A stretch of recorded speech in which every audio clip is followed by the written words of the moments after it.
გამარჯობათ.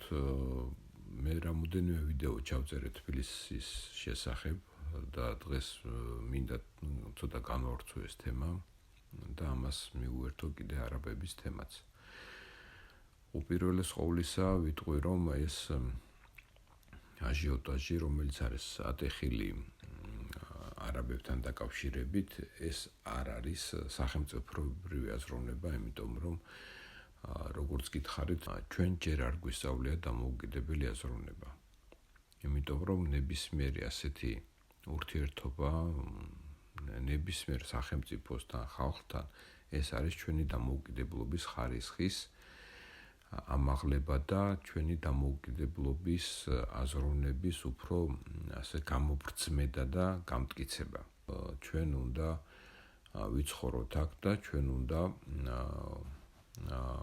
კონდეს ურთიერთობა სოფლიოს, ასე ვთქვათ, ყველა ხალხთან.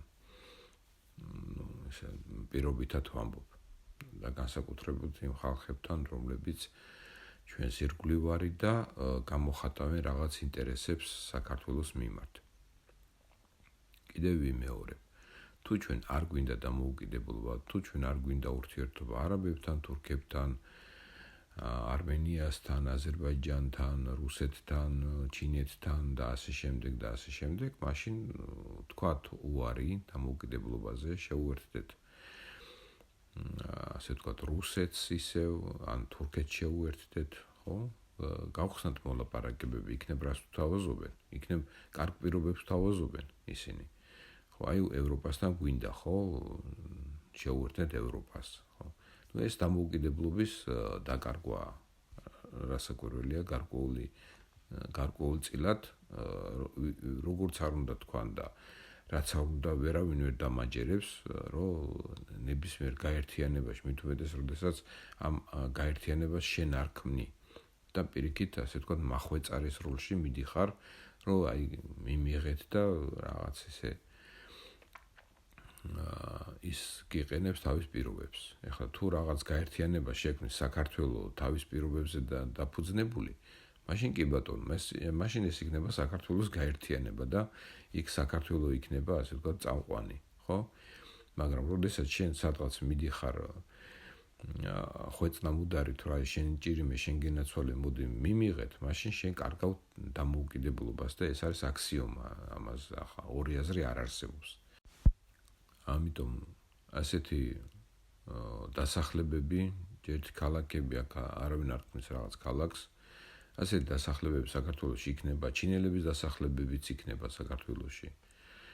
ხო, არ გამორიცხავ ირანელებიც რაღაც, იგივე ჩვენი ფერეინელი ქართველები რაღაც გადმოვიდნენ, მაგრამ ეს არ იქნება აღქმული როგორც რაღაც ქართველების დაბრუნება მაინც და მაინც.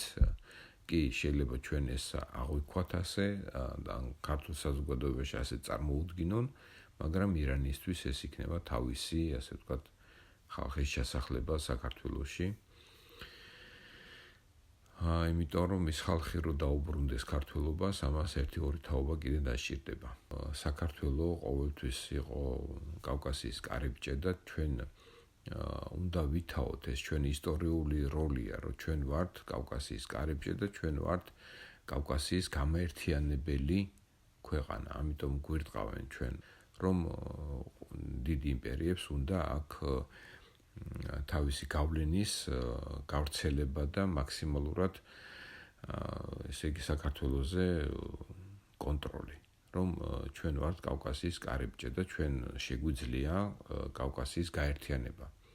და აქედან გამომდინარე, რომ იქ არაბი არ შემოუშვათ, იქ რაღაც თურქი არ შემოუშვათ, იქ ჩრდილოეთ კავკასიელი არ შემოუშვათ, არ ვიცი ახლა ეს რამდენად მართებულია, ძალიან ეჭვმეპარება ამაში, რომ ეს მართებული გადაწყვეტილება იყოს, მით უმეტეს იქედან გამომდინარე, რაც უკვე ვთქვი, რომ ჩვენ უნდა ვიყოთ ხალხების დამაკავშირებელი, აი მეგობრობის და აი ეს ერთიანობის სიმტკიცის გამღვივებელი და ასე ვთქვათ, დამკვიდრებელი ქვეყანა, ხო?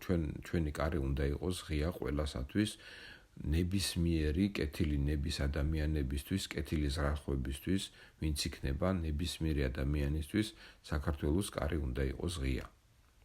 და აი აქ უკვე მივადექით, ასე ვთქვათ, თბილისის თემას. ჩემი ხედვა თბილისთან დაკავშირებით არის, ესე იგი, ერთ წინადადებაში რო გითხრათ, ეს თბილისი უნდა იყოს კავკასიის ნიუ-იორკი. და თბილისი უნდა იყოს დაახლოებით 5-6 მილიონიანი ქალაქი. თბილისის ზღვის ზედა ნაწილი საერთოდ დაუსახლებელია, აი ეს გზა, შემოვლითი გზა, რომლებიც მოდის ავჭალიდან, ანუ აი მცხეთიდან რომ გადმოუხვევთ, მცხეთაში შემოვიდეთ, მე გადმოუხვევთ აი ავჭალისკენ და ჩადის ლილოსკენ, აი ვაზიანისკენ, აი ეს გზა მთლიანად ის ტერიტორია საერთოდ დაუსახლებელია და უკაცრიელია. იქ სანაგვეც არის იქ მოწყობილი. ეს ტერიტორია უნდა იყოს მთლიანად ათვისებული, ოღონდ არა მოსახლეობით, მაინც და მაინც მოსახლეობით, არამედ მანდ უნდა აშენდეს დიდი ქალაქის ინფრასტრუქტურა. ანუ თბილისის ზღვის სანაპიროდან დაახლოებით 3-4 კილომეტრზე უნდა იყოს ესეთი ტყე-პარკი და დაახლოებით აი შემოვლითი გზის გასწვრივ ის შემოვლითი გზა უნდა გადაკეთდეს ავტობანად, რომელიც მინიმუმ იქნება 6 ზოლიანი, და შეიძლება 8 ზოლიანიც იყოს. და მის გასწვრივ დაახლოებით უნდა აშენდეს დიდი ცათამბჯენები. ამ ესე იგი ავტობანის შუა ნაწილში იქნება მეტროპოლიტენი ღია, რომელიც დააკავშირებს ესე იგი მცხეთას რუსთავთან. თბილისს აუცილებლად უნდა მიეცეს რაღაც მცირე ავტონომიური უფლებები, მაგალითად უცხოელების დოკუმენტაციასთან დაკავშირებით ადამიანი, რომელიც ჩამოვა თბილისში, მას უნდა ჰქონდეს უფრო ადვილად ბინადრობის მიღების უფლება, ვიდრე დაუშვათ დანარჩენ საქართველოში. ხოლო დანარჩენ საქართველოში ის უბრალოდ გავა რაღაც გარკვეული პერიოდით, მაგალითად 1 კვირით ან 10 დღით უნდა კონდეს ამის უფლება და ძირითადი ესე ბინადრობა იქნება თბილისში. შენობები, რომლებიც აშენდება, იქნება ცათამბჯენები უპირველეს ყოვლისა და იქ უნდა გადავიდეს თითქმის ყველა სასწავლო დაწესებულება და განიტვირთოს თბილისი.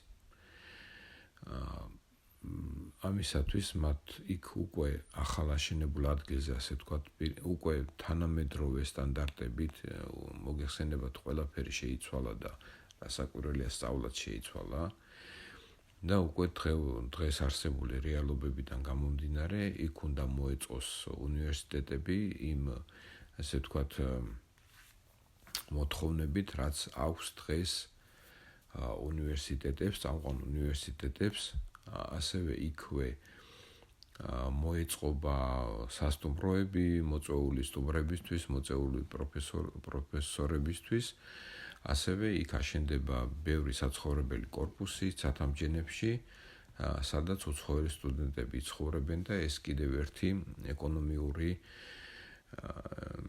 ხარდაჭერა იქნება საქართველოს მოსახლეობისთვის, იმიტომ რომ მთავრობამ უნდა მისცეს საქართველოს მოსახლეობას იაფი სესხები, რომ იქ ახალ აშენებულ კორპუსებში აიყვნენ ბინები.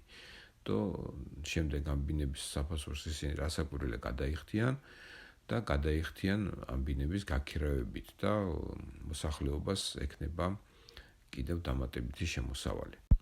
და ეს ამხელა ქალაქი კიდევ მისცემს საქართველოს მოსახლეობას უფრო მეტ განვითარების საშუალებას, იმიტომ რომ ეს ხალხი სადღაც უნდა წავიდეს, სადღაც უნდა დაისვენოს, იგივე მარტო მხოლოდ შაბათ-კვირას დაუშვათ, ან რაღაც გარკვეული მცირე პერიოდში ამისათვის უნდა განვითარდეს ინფრასტრუქტურა და ინფრასტრუქტურა აუცილებლად განვითარდება. აქედან გამომდინარე, იმიტომ რომ თვითონ ეს დიდი ქალაქი მისცემს ამის სტიმულს, რომ განვითარდეს ინფრასტრუქტურა დანარჩენ საქართველოშიდაც. საქართველო არის კავკასიის კარიბჭე და ჩვენ უნდა ვიყოთ კავკასიის შემკრები, დამაკავშირებელი და გამაერთიანებელი სახელმწიფო და ესეთი დიდი ქალაქის არსებობა კავკასიაში იქნება როგორც მაგნიტივით მიზიდულობის ძალა ყველა ხალხისთვის, ახალგაზრდობისთვის მით უმეტეს, აქ იქნება ძალიან კარგი სწავლის დონე, ჯერ ალბათ მოიწვევენ ვიღაც, ასე ვთქვათ, პროფესორებს, შემდეგ ადგილზევე შეიქმნება და განსწავლულები გაჩნდებიან და ის სტუდენტები, რომლებიც გამორჩეულები იქნებიან ამ დიდ რაოდენობაში, მოგეხსენებათ, რაც უფრო მეტია განსწავლული ადამიანი, მით უფრო მეტი კარგი სამორჩევა შეიძლება მათგან და ის ხალხი, ეს სხვადასხვა დარგში, ეს ინჟინერიაში იქნება თუ მედიცინაში, შესაძლებელი იქნება, რომ დარჩნენ საქართველოში და აქ გააძლიერონ ჩვენი სახელმწიფო. ასე რომ, ასეთი თბილისი ჩვენ გვჭირდება, თბილისის ზედა ნაწილი, ანუ ზღვის ზედა სანაპირო იქნება ესეთი თანამედროვე დიდ პროსპექტებიანი, რომ ეს ამდენი მანქანა გაატაროს საცობებისგან. ეს განტვირთავს დღევანდელ თბილისს და დღევანდელ თბილისი გადაიქცევა უფრო ტურისტულ და საცხოვრებელ ადგილად, ხოლო ზემოთ იქნება ესეთი მუშა რაიონები, სადაც იქნება ბიზნესი, სადაც იქნება განათლება, სტუდენტები, სტუმრები და ასე შემდეგ და ასე შემდეგ. და მათთვისაც რასაკვირველია, უნდა შეიქმნას იქ ძალიან დიდი დღე-პარკები, აი როგორც ნიუ-იორკის პარკი რომ არის, ხო, ის მე მგონი კილომეტრია სიგანეში. და აქ ჩვენ შეგვიძლია რამოდენიმე კილომეტრიანი დღე-პარკი შევქმნათ თავის დასასვენებელი ზონებით, გასართობი ადგილებით და ატრაქციონებით, რესტორნებით, კაფეებით და ასე შემდეგ. ჩვენ გვინდა მასშტაბები. ჩვენ ხო ხედავთ, რომ ქართველის აზროვნება ვერ ეტევა საქართველოში. ან ჩვენ ვინგრებით და ნადგურებით არა იმიტომ, რომ რაღაც ტერიტორიები წაგვართვეს, ეგ სისულელეა. ჩვენ იმიტომ ნადგურდებით, რომ ჩვენ დავკარგეთ მასშტაბი. ჩვენ დავკარგეთ ასპარეზი. ჩვენთვის აუცილებელი არის დიდი ქვეყანა. ეს არის ჩვენთვის აუცილებელი. აი, საბჭოთა კავშირში უბრალოდ ჩვენ ვერ გავაცნობიერეთ ჩვენი როლი. ამაზე კიდე ვისაუბრებ ცალკე ნათქვამიც მაქვს, მაგრამ ეს იყო ჩვენი ასპარეზი და ეს ასპარეზი უნდა შეიქმნას საქართველოში. და იქიდან გამომდინარე, რომ ჩვენი ტერიტორია არის მცირე, ამიტომ ჩვენ გვჭირდება ერთი ნიუ-იორკი საქართველოში, რომ ეს იყოს მომავალი თაობის, ნებისმიერი ახლად მოსული თაობის დიდი ასპარეზი. 5-6 მილიონიანი ქალაქი იქნება დიდი ასპარეზი საქართველოს ახალი თაობისათვის. იმიტომ რომ აქ იქნება ძალიან კარგი განათლება, ძალიან დიდი ბიზნესი, დიდი ფული აუცილებლად. ეს თავისთავად მოვა, მაგრამ ჯერ ჩვენ უნდა ვისწავლოთ დამოუკიდებელი აზროვნება, რომ ჩვენ გვქონით დამოუკიდებელ სახელმწიფოს და ეს სახელმწიფო ვერ გადავა ვერსად სხვა პლანეტაზე ვერ გავფრინდებით ჩვენ. ჩვენ აქ უნდა შევქმნათ დამოუკიდებელი სახელმწიფო და არავითარი ახლა იქ რაღაც ბრიუსელის რეკომენდაციამ, რომელიც იგივე ის არის, რა ქვია, ბრძანება და რომელიც აუცილებლად უნდა შეასრულო, ხო? ახლა ეს ჩვენთვის მე მგონი გამოვიდით მაგ ასაკიდან და ახლა გოიმები აღარა ვართ უკვე, ხო? ახლა 90-იანებში კი რაღაც იქ ეტალონი იყო ევროპა და ყველა იქით, ასე ვთქვათ, ჩამზერილები ვიყავით, რომ რაღაცა ერთი სიტყვა გვითხრან და აბა ჩვენ მზად ვართ და აბა მობრძანდით და რაღაც დამთავრდა უკვე რა, გავიზარდეთ უკვე ბოლო-ბოლო და არ შეცვლის რა, ეხლა კრემლის პრიკაზებს, ეხლა ბრიუსელის რეკომენდაციები საქართველოში ვერ შეცვლის. იმიტომ რომ არ არსებობს ეს, ჩვენ ვართ ასეთი ხალხი, რომ ჩვენ შეგვიძლია მეგობრობა, გვერდში დგომა, მაგრამ ვერც ერთმა იმპერიამ, ვერც ერთმა დაპყრობელმა საქართველოში ფეხი ვერ მოიკიდა. ეს ეხლა ვინც არის ის ისტორია, გადახედეთ 8-ჯერ ილაშქრა ბურვაყრუმ საქართველოში და მაინც ვარსებობთ და ვართ, ხო? აი 4-ჯერ ბოლო 30 წელია, ხო? 30 რატო 2008-ში იყო ბოლო დაპირისპირება. 90-დან 2008-მდე არის 18 წელი. ანუ 18 წლის განმავლობაში რუსეთთან ჰქონდა 4 ომი, ხალხო. 4 ომი ჰქონდა მსოფლიოს ერთ-ერთ უძლიერეს იმპერიასთან. რომ უძლიერესი ახლა რო დასცინიან ვიღაც ახლა უვიცები. რა მნიშვნელობა აქვს ახლა? კი, გასაგებია ყველაფერი შედარებითი ახლა ამერიკასთან შედარებით რუსეთი არაფერი არ არის, მაგრამ ჩვენთვის ხო არის? ჩვენთვის ხო არის და დანარჩენი ნახევარი მსოფლიოსთვის ხო არის რუსეთი უძლიერესი ქვეყანა და რაც მთავარია იმპერია და იმპერიული აზროვნების ქვეყანა, რომელიც ნებისმიერ მცირე რაღაც წარმონაქმს და მცირე სახელმწიფოს თანთქავს უბრალოდ. ეს არის იმპერიის, არ ვიცი, აი დაუწერელი კანონივით, ხო? და მიუხედავად ამისა, როგორღაც ვარსებობთ, რასაკვირველია ტერიტორიები დავკარგეთ, მაგრამ მაინც ვარსებობთ და აი მონსტრთან მქონდა 4 ომი. აი წარმოიდგინეთ უბრალოდ. ყველამ უნდა გაიგოსოს ჩვენ ქვეყანას აქვს თავისი გზა, თავისი ინტერესები, რომელსაც ჩვენ აუცილებლად დავიცავთ და არავითარი პრიკაზი რაღაც ახალი იმით არ შეიცვლება რეკომენდაციით, ახალი ბრძანება რეკომენდაციით არ შეიცვლება. და ამ ყველაფრიდან გამომდინარე ჩვენ გვჭირდება დიდი ქალაქი, კავკასიის ნიუ-იორკი გვჭირდება, რომ ჩვენ მარტო სუსტები ვართ, ჩვენ გვჭირდება კავკასიის მხარდაჭერა და ერთიანი კავკასია გვჭირდება ჩვენ. რომ ვიყოთ ძლიერები. ამისათვის გვჭირდება ესეთი დიდი ქალაქი, რომ მოვიზიდოთ ჩვენს ირგვლივ ყველა განსაკუთრებულად ახალგაზრდობა, რომ ისინი აქ ჩამოვიდნენ, მიიღონ განათლება, შეეგუონ, გაუჩნდეთ მეგობრები, ზოგი დაუჯახდება და ესე ერთიანად მეგობრულად დავნათესავდებით და უფრო დავახლოვდებით. გამოიწერეთ არხი, გააზიარეთ არხი, დააფინანსეთ, გააკეთეთ დონაცია და გვპირდებით, რომ თქვენი აზროვნება უფრო საინტერესო გახდება. დიდი მადლობა.